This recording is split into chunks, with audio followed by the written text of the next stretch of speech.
invoke thee and call upon thee, mighty mother of us all, bringer of all fruitfulness.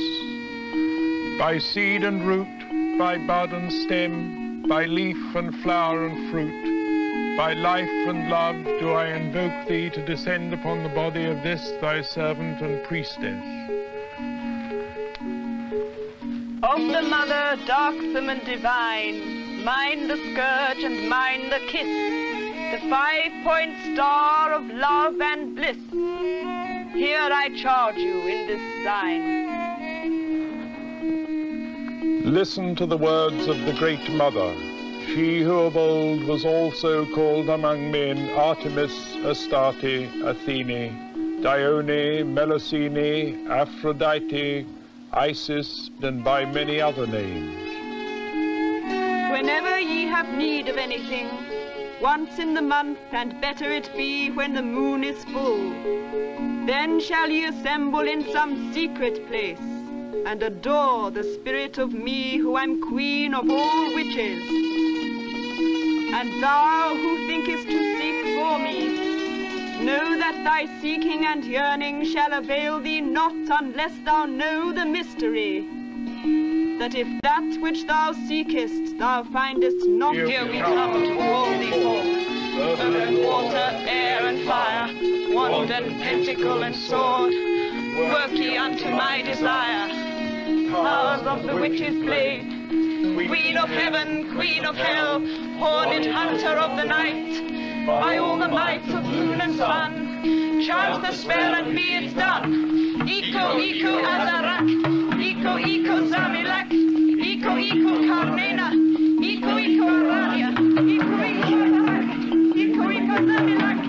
Iko, Karnena, Iko, Iko, Aradia. Gerard is a businessman who's been interested in pagan beliefs, witchcraft and mysticism all his life. What people call witchcraft these days consists of very many things, but one branch is the old pre-Christian religion that is alleged to have been practiced in this country. It would have been practiced by the people who built the tumuli, such as the one we're sitting on now. It would have been the religion of that time that interested me as a boy. And people have got to have something with a religious overtone to turn to. And, you know, there's now very little mysterious to do for those who want something a little offbeat. And there's still this idea of secrecy, slightly perhaps naughtiness about being a witch, I suppose, that appeals to an awful lot of people. Is this that we've done it that way because of a letter I had from Alec this morning? He wanted I've known a case really quite remarkable where a group of people performed a ritual up on Sussex Hill one night, and after the ceremony was over, they were all asked not to discuss what they had seen in their visions, but to write it down on paper and send it to the group leader. Everybody in that group, which consisted of 9 people, had experienced basically the same vision. They had seen even the same colors. Even the horse on which a knight was seated, each person saw that horse the same color. Remarkable. You were one of those? I was, as a matter of fact. The Witchcraft Act was repealed in '51, and since then people came bobbing out from under every stone, and we found that people were getting extremely interested but had nothing to pin. Ruth is the high priestess of a coven, which meets at her home in the country. She was brought up as a Christian, but was also taught much about the beliefs and mythologies of the pre-Christian period. When I was a little girl, my father used to tell me that our family was meant to be descended from a crow and a fairy lady. And the crow, actually, of course, is the god Bran, and the fairy lady, his sister, Gwenfran or Glanwen. And he also told me the legend about how they met and how all our family had the crow as a totem, and it appears in the coat of arms and so on. To us, magic is not something ununderstandable. And I think that one day the laws of magic will be understood. They're becoming more and more understood. There's magic in the seasons, in being in love, in anything beautiful you see, in friendship, in all sorts of things. That's natural magic. People are now beginning to understand things like ESP, transference of thought, and healing. Now, all these things can be called magic. And as you grow, you find you're so much in it that you don't think of it as a second thing or something separate from your beliefs and your life.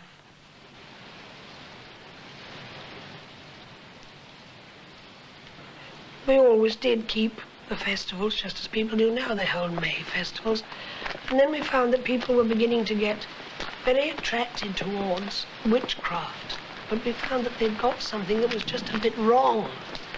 So we decided that we would let our thing be known and sort of hand it out to other people. So we then began to firm the rituals, make them more definite. Who stands as sponsor for this man?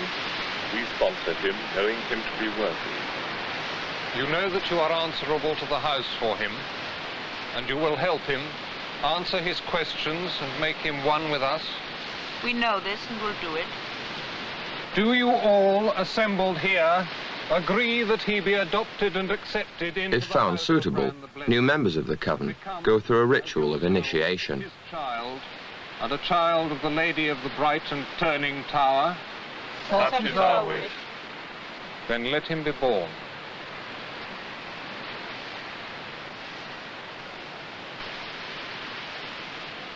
Some groups work naked because they really feel that they're quite different when they're completely without anything that reminds them of everyday life.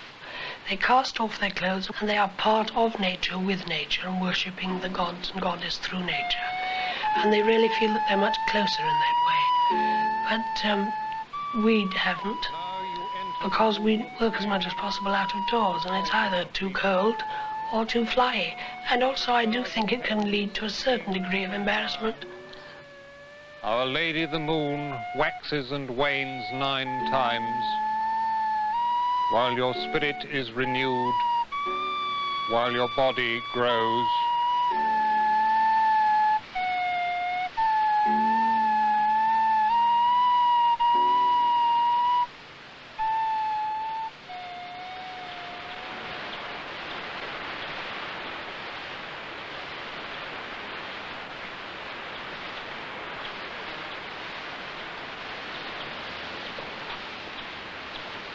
My son, I acknowledge you as a true-born child of the house of Bran. From the gods to you, strength and newness of life have flowed. But now you must live separated, but strong, filled with the blood of the Spirit.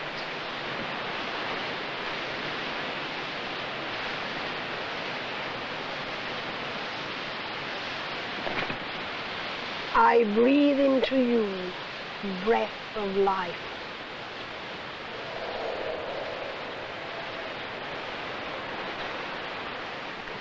The reason that people get Satanism mixed up with the old religion is because very early on, as I say, the church, at least in this country, and to a great extent on the continent, took absolutely no notice of the survivals. The Roman Church very sensibly told them to adapt the old gods to become saints and to use the same places of worship, and they did to a great extent. They went along very well. Well, the church became more and more rich and unfortunately more and more corrupt. They also had this curious idea that everybody in the church must be celibate. So you had a hotbed of either people who were being celibate and were seething with misery, and repressions, or people who were not and were therefore of a bad conscience.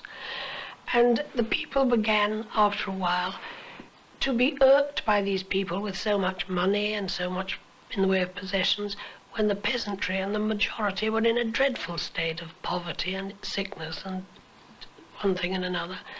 And there became murmurings against the church. Now the church became insecure and frightened, and they had, therefore, to build up some sort of whipping boy, and therefore all the minorities suffered.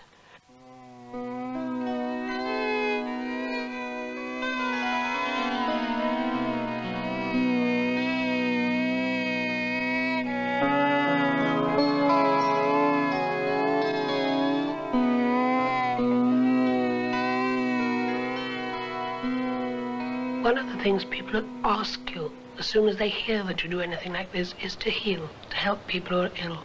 And one of the biggest pieces of work we do is this. Most of the people for whom we work have no idea they're being worked for. People will say, I have a friend who's terribly ill. They say it's a terminal cancer, whatever it may be. Please, will your group work? We do. And the person doesn't know, because they'd be shocked to think that what they would call witches were working for them. We don't call ourselves that or think of ourselves as that, but they would. And so it's not a case of people believing they're being worked for. We work without them knowing. And it works, but it isn't us. You're not doing it. Something is working through you. It comes through almost like an electric current. You don't try to point it off at the person who's ill. You may not know exactly where they are. That which sends it through you knows where to send it.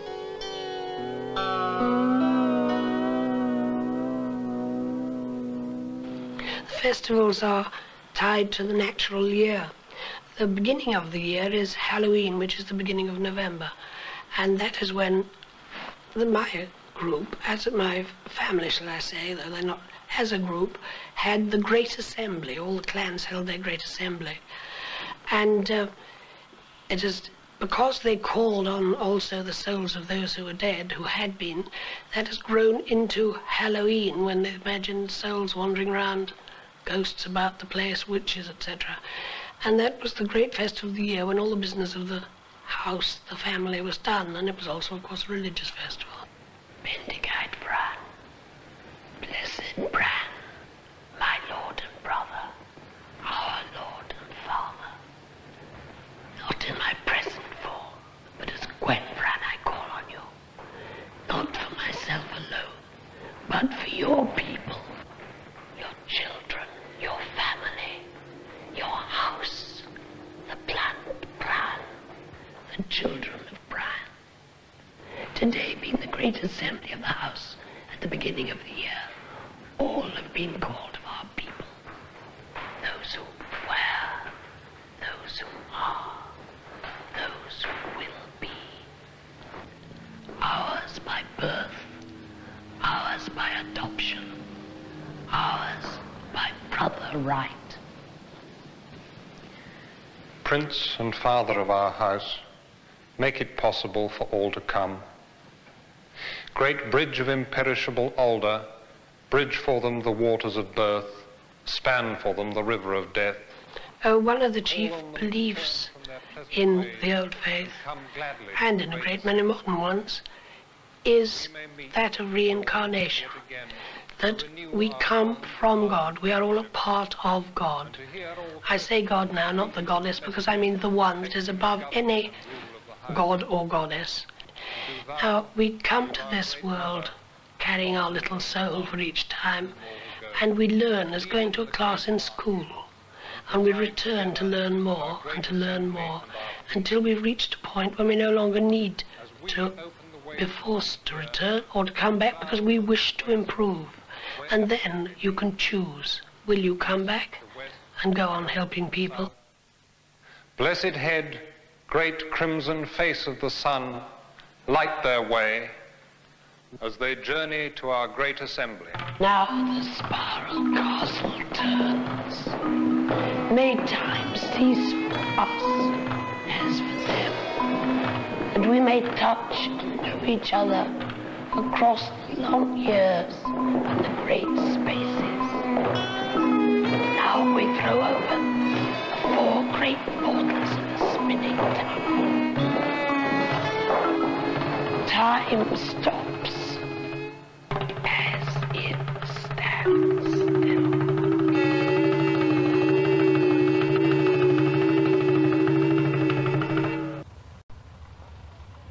The origin of festivities such as this at Abbots Bromley in Staffordshire lies centuries back in prehistory.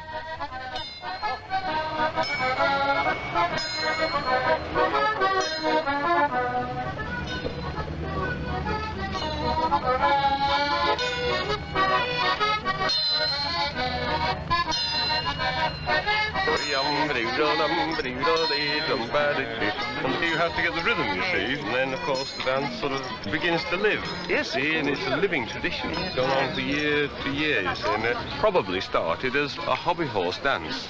Yes. And during the course of time, the horns have been introduced into the dance, and so the horns now lead the dance, but the central character is still the hobby horse. He has his characters that follow him, the man-woman, otherwise known as Maid Marian, and the fool, otherwise known as Jester.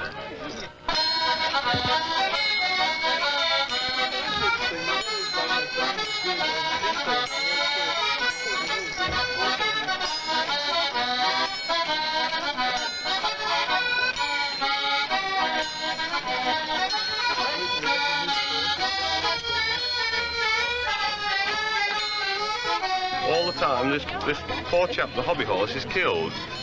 You might have noticed, did you notice, you know, when they meet, go forward and back? Yes. As they go forward, the bow and arrow man pulls his arrow back and shoots the hobby horse, and he dies momentarily for the good of the community. It's death and revival, you see, death of winter, rebirth of spring, but in this village, of course, it's held in September.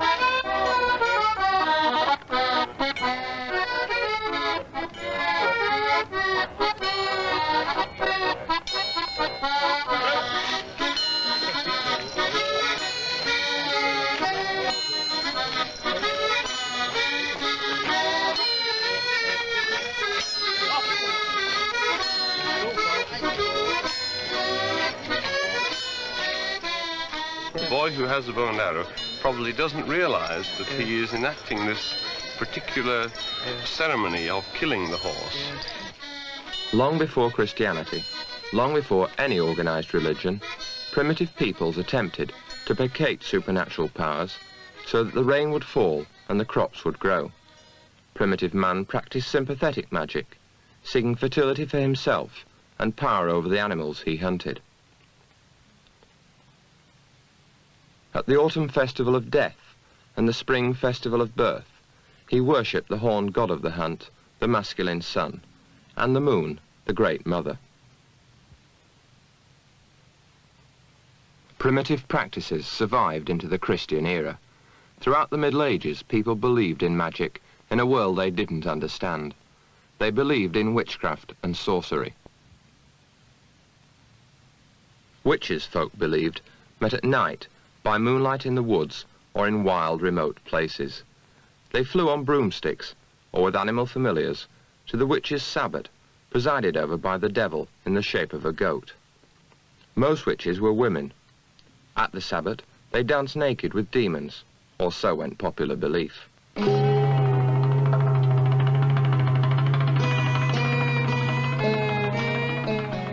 In the 15th century, the Church, threatened by dissent and social unrest, sought to stamp out heresy and to crush witchcraft. In 1484, Pope Innocent VIII urged Christians to prosecute witches. 2 years later, the manual compiled by the Inquisition, Malleus Maleficarum, known as the Hammer of Witches, set down all that was known of witchcraft, black magic, and heresy. Concerning witches who copulate with devils, it asked, why is it that women are chiefly addicted to evil superstitions? The male celibate church distrusted women. The inquisitors used unbearable tortures. Throughout Europe, witches confessed to all the practices their torturers put to them. Yes, they did meet at sabbats. Yes, there were orgies. Yes, they flew through the air on broomsticks and entered into contracts with the devil.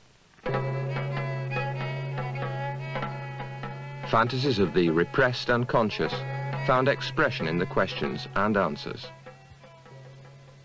In England, torture was not allowed by the courts, and the hammer of witches had little influence.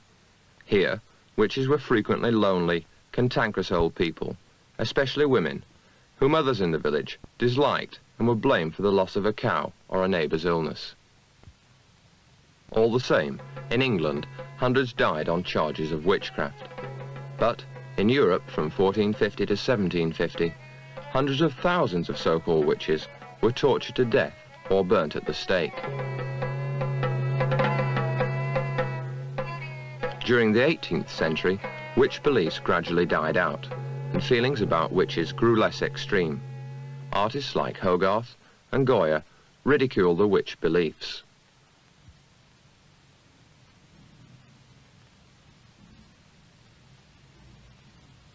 The witch began to fade into a figure in children's stories, with black cat, cauldron, broomstick and pointed hat. In the 19th century, we began to learn about primitive peoples. Anthropologists found that for societies throughout the world, witchcraft and magic were important. In The Golden Bough, Fraser pictured a universal fertility religion, sometimes including the ritual slaying of the divine king dressed as an animal. More recently, Margaret Murray assumed that there really were witches and argued that their practices represented one pre-Christian faith, the old religion. Most modern scholars disagree. They say there were witches, but no organised religion of witchcraft. But witchcraft somehow lives on into the 20th century. For some, witchcraft is the old religion, and the beliefs that survive express truths buried deep in the collective unconscious of mankind. For others, magical ideas and practices, whether called witchcraft or not, are an essential part of their way of life. Witchcraft is part of the whole occult movement.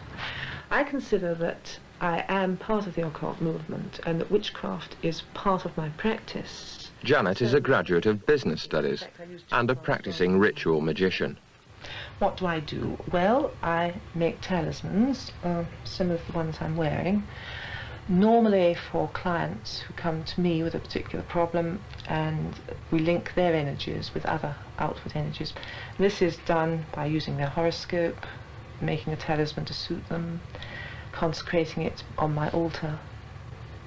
It's a box for practical reasons. It means that I can take the things around with me.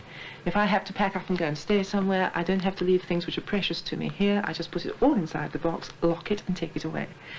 And when I want to set the altar up, I open it, put the things on the top and use it. The altar is consecrated, of course, because it is an altar. I mean, it's not used for anything else. Nothing else is kept in it. At the moment, it contains things which I'm not able to show you. I see a mushroom on your altar. Yes. This is the fly agaric, Amanita muscari. It's the food the gods turned on. It enables you to open your perceptive senses to a far greater degree than is otherwise possible. It has side effects which I think make a lot of people not wish to try it, but the ultimate effects are fantastic. What are the effects? Well, chemically, you are inhibiting the oxygen and sugar intake to the brain, which is putting your physical body into a state of confusion.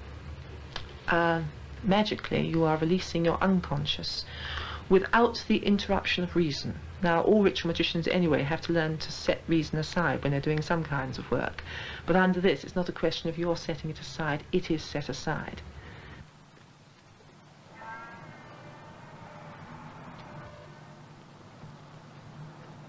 I go out onto my circle. I work my circle, that is, I move around it until I am myself the focus of power. I have power within me, power without me, building up into a cone. I go on with this until a certain amount of physical exhaustion takes place. And in the planetary hour, for the person concerned, I make the talisman. I invoke the forces to assist, consecrate it in the 4 elements, and send it to the person or give it to them.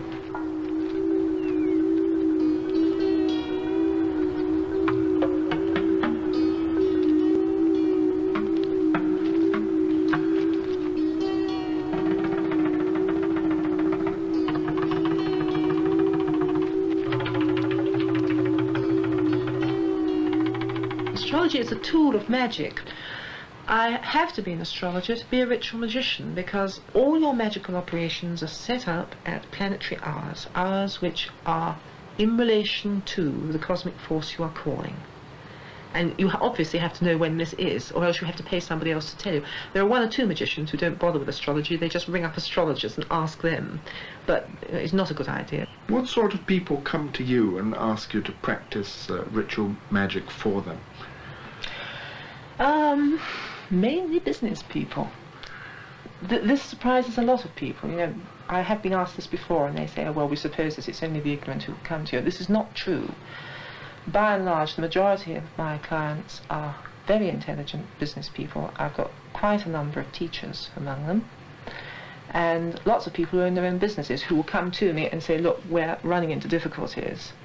Will you just have a look and see, is this something that I am personally doing, or is this part of the general setup of the firm? And you can usually track this thing for them. Norman calls himself a witch and has a special interest in herbs. He lives near Oxford. I was close to my father, and I found that after talking to him about here and hereafter, that he was a good Christian, not like me, and of course he said, well, nobody's ever come back to tell us. And I said, well, that's a pretty poor business. Would you try and come back? I mean, you're bound sure to die before me. And he said, yes, well, I don't see why not. So once you could get his word on a thing, I knew he would do his damnedest to do so. But still, that didn't help me any, because when he died, I missed him awfully. And after he'd been dead about 3 or 4 weeks, I still missed him. And I remember going to bed one night, and in the middle of the night, I woke up with a start and sat up, bolt upright, and there he was by the side of the bed. And I looked at him like that, and I said, goodness me, I thought you were dead, Governor. And he laughed, and he said, I think we know now, don't we? We know now, don't we? And his laugh, as his laugh disappeared into the distance, and the sound went with it, and that was that. And I never missed him ever anymore after that. The real old Cornish people, like my grandmother, the Berries, were a very old Cornish family, and of course they had never really, I don't think, until they came down these parts, of being very far away from the old Celtic beliefs, which were very, very strong. It just comes out. Perception, clairvoyance, clairaudence, all those kind of things. You read about them when you're quite young. I started to read when I was about 8, you see, and I realised, you realise somehow or another that you're apart, a man apart. From time to time, young people interested in witchcraft and the occult approach Norman and ask him for advice and training. If they come to me, nowadays I always inquire their circumstances, whether they're married, single, or so on and so forth. Nowadays I like to get a glance at their palm and read that pretty thoroughly first. Make sure then that there are no snags nor trip-ups, because you want somebody that is pretty level-minded, level-headed. There are slight dangers to training, like everything else, and anybody that is of an excitable nature, it just might not be suitable for. This here is the cowslip. These cowslips are used for wine, beautiful wine, also for face creams and things like that. The comparison between the ordinary conventional herbalist, he has in mind only the curing of his patients, whereas with the witch proper, it is to heighten the imagination. Once the mind has to be keyed on to a particular subject with the aid of an hallucinatory drug, then this can be heightened and therefore produce certain required effects or certain knowledge obtained. But one needs careful study on these matters. Oh, right, it looks rather like a potato. Yes. Tomato also, it was that. Ah. This is the Virginian poke from America. How's that for? Don't say that. Oh. This here is vervan. It's one of the best nerve tonics I know of. Of course, it's a little bit gone over now. Just there, we have the deadly nightshade, which is used for... It has blackberries, doesn't it? Yes, it has a large cherry, black cherry on it there. And it's used for opening the pupil. It's used in eye operations and things like that. It's very, very poisonous. Best left alone. Water Avens here. This is sometimes used in smoking mixtures. Gives it body, I think. And this is eau de cologne, right? It's lovely. It's more in tune with things that the ladies require. Lovely. I find then, next to that, you give them 6 or 7 things to do to see whether you can make them into a fully fledged student, probably of use to yourself and of use to the community as a whole. You're interested in it? Can you give the colours? Well, it was sort of green around the outside, and then red sort of in a sort of ring. Yes. And then the light in the middle, but then it sort of goes into sort of blue blob. Yeah. And sort of navy blue, sort of flash. Now can you concentrate a little harder? If I concentrate really hard, it's sort of, oh dear, now I've lost it. Try harder concentration this time.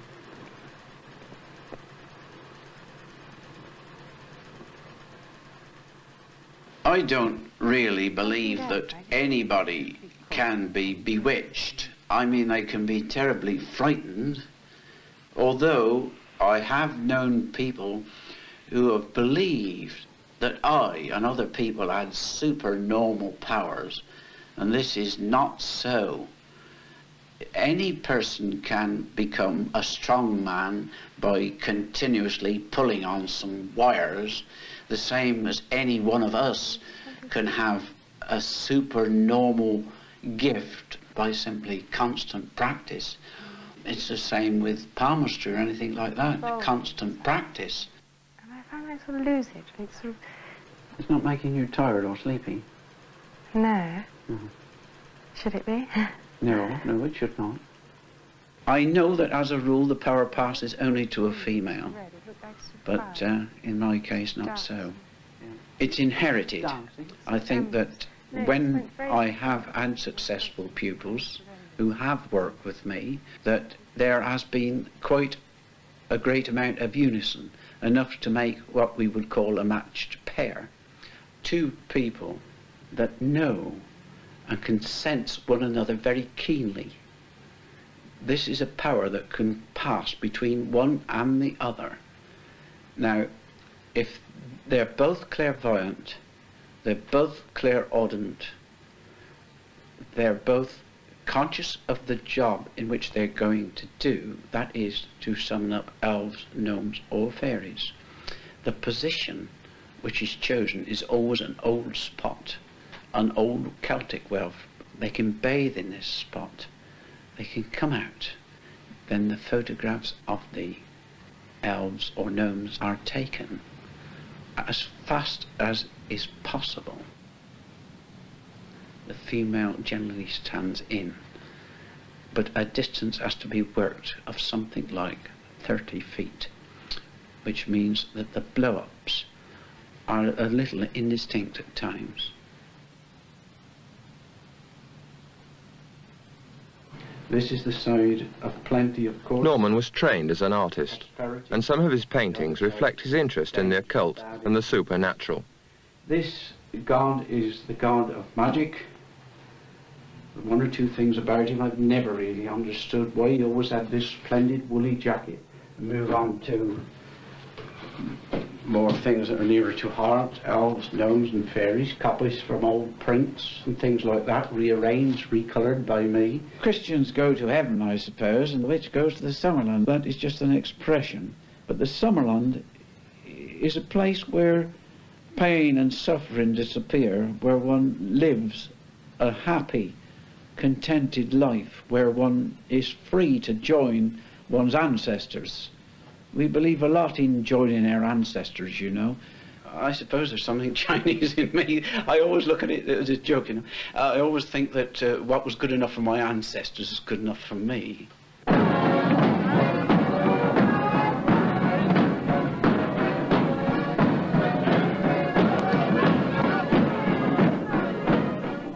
And at Padstow in Cornwall, at the May Festival, they still celebrate the revival of spring, just as their ancestors have done for centuries.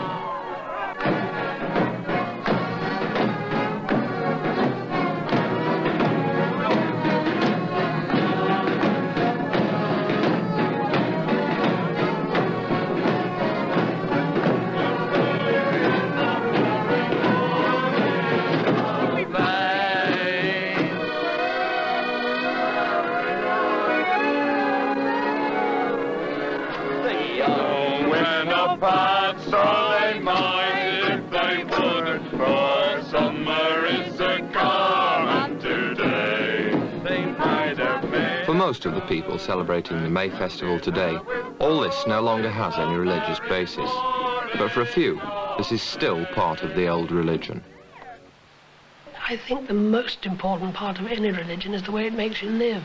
Not what you say, but how you live. We can only influence those who come in contact with us, not by what might we say, but by never doing the wrong thing ourselves. It's a way of life. It is the way I think from the moment I get up until night time. I am it.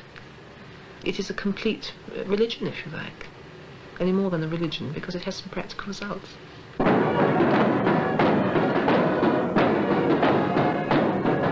If you've had this mystic vision, you don't question it. You know it's absolutely incontrovertible.